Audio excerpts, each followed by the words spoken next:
Hi, my name is Alexandra. I live in Chelsea on 23rd Street in a building for visually impaired and blind adults. I have two little beautiful girls that, they're the center of my life, named Destiny and Faith. I lost my vision. My condition is called optic nerve atrophy, and that just basically means that the optic nerve is detached from the brain. This happened as a result of domestic violence as a child. I was abused by my parents when I was a little girl, and I was 3 when I lost it.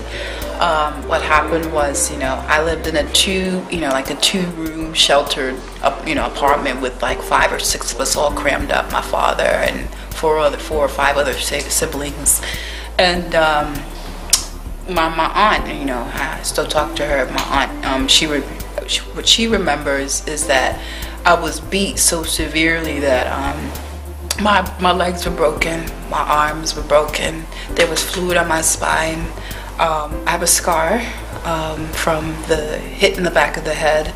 My eyes were beat shut, and I had to learn how to walk, talk. I remember in the hospital waking up and going, "Who turned off the lights?" And I remember opening my mouth and this noise coming out. It wasn't my voice, it was this, because whatever happened, it affected my vocal cords. And I remember, what I remember was, the report, ended up getting the report, and my aunt told me later that they left me there for 13 days because they thought I was dead. And they went to my grandmother's house, and my grandmother asked my parents, "Where's Allie?" And they were like, "She's in the house."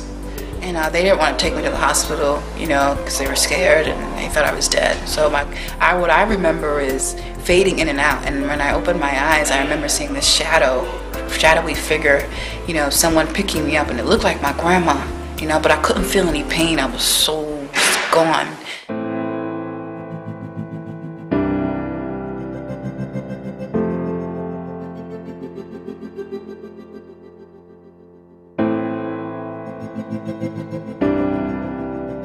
And so my grandmother picked me up and got me and took me to the hospital, and that's when I remember little splits of things. I remember waking up and not being able to see anything. They were trying to feed me cereal, and I was crying because they kept saying "here," and I couldn't find it. And I remember I knocked it over, and and I was just upset. And my mother, she had me when she was 15, and there were other kids, and my father, there were rumors of who did it. We're not sure exactly who did it or anything, but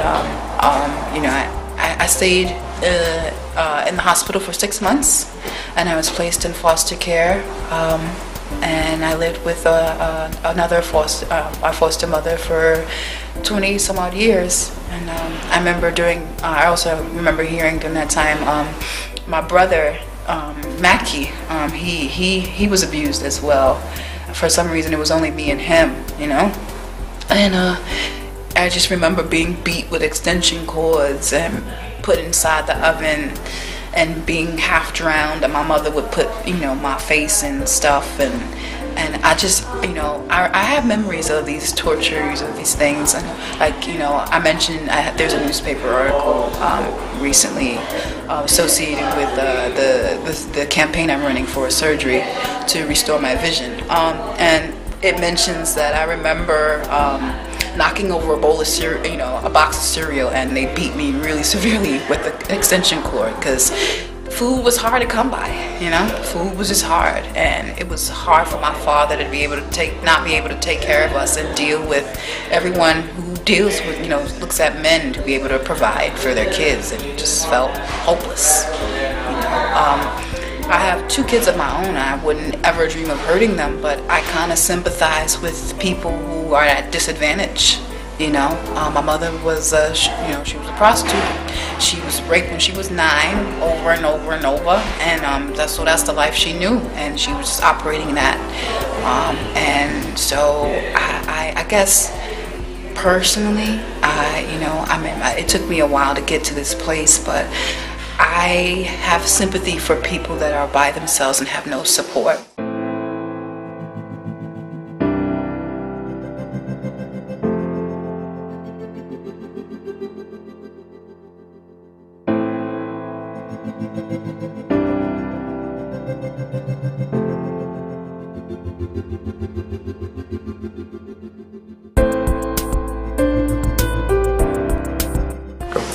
I have sympathy for those who lack the proper support. You know, it's like New York City is a hard place to live. If you screw your life up early, it's like, you know, tough noogies. Here's a couple crumbs, live with it, you know. And I feel like that was the cards my mother and my father were dealt with. They were kids trying to raise kids, you know, with families who were kind of dysfunctional. And I like to live my life in a manner where I can be the voice for those who are disadvantaged. You know, those who, you know, may not have a lot of money or have, you know, a lot of support. I want somebody to be, I want to be the trumpet that calls attention to social injustices. I want to be the voice that helps people, for people to be accountable. All the federal money that people are stealing and putting in wrong places, they should be allocated properly to help people that really need help, instead of complaining that there's people who are on tax dollars and complaining. And you know, really there needs to be just a change, you know, more caring and compassionate for people you know. My name, I believe it wasn't an accident. My name means helper of the people, you know, and I used to get really frustrated, like, how can I help people? And I think it just has to do with my voice, being able to speak up and defend and advocate for those who can't. And that's what I want my life to reflect that.